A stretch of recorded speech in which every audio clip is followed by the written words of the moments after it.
కుటుంబాల నుంచి వచ్చిన వ్యక్తులు కాదు, వర్గ పోరాటాల నుంచి వచ్చిన వ్యక్తులు కాదు, మన భూమిలో నుంచి కష్టాల నుంచి వచ్చిన వాళ్ళని నిలబెడతాను.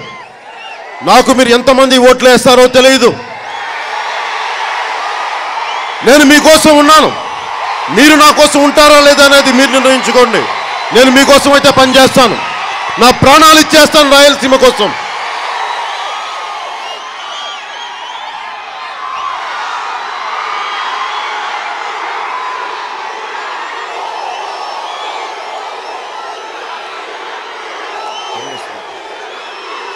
ఇస్రేతం ఎందుకు చెప్తున్నానంటే,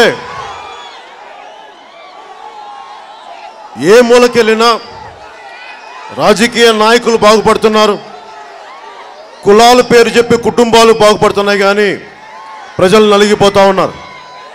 నిజంగా రాయలసీమ నుంచి ఇంతమంది ముఖ్యమంత్రులే ఉండుంటే మరి ఈ పాటికి అత్యంత గొప్ప అభివృద్ధి జరగాలి.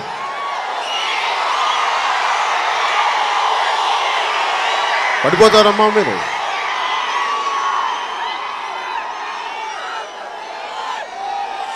వర్గ పోరాటాల్లో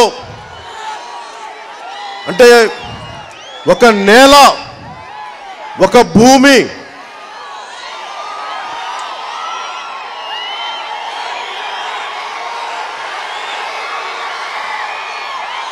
ఎవరి గుత్తాధిపత్యం కాదు.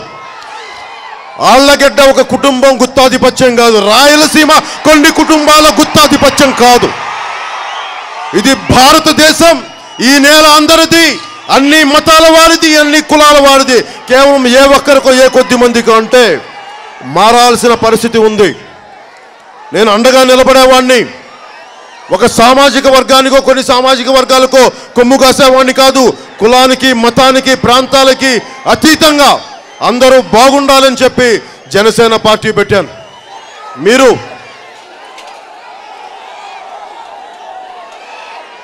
రాయలసీమ వాసులకి ప్రత్యేకించి వలసలాగాలి.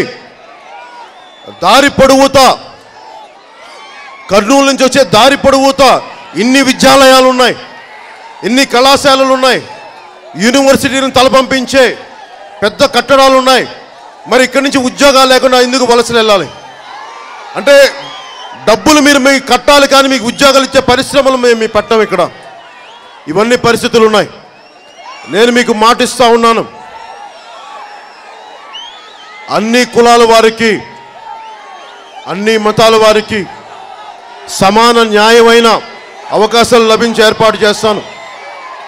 రాయలసీమలో ఆళ్లగడ్డ మొదలుకొని కడప దాకా మార్పు రావాలి అంటే ప్రజల్లో ధైర్యం రావాలి. నన్ను చూసినప్పుడు జేజేలు కొట్టడం కాదు, నన్ను చూసినప్పుడు చొక్కాలు దించుకోవడం కాదు.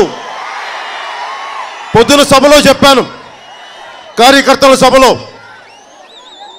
నేను దెబ్బలు తినడానికి రెడీగా ఉన్నాను.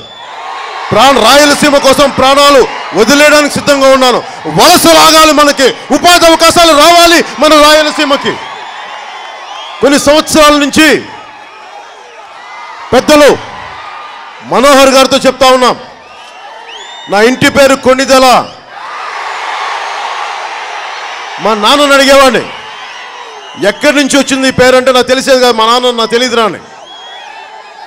కానీ ఇందాక పొద్దున్నే నా స్నేహితులు ఒకరు చెప్తా ఉన్నారు, నందికొట్కూరులో కొన్నిదెల గ్రామం ఉంది, 500 గడపలున్న గ్రామం.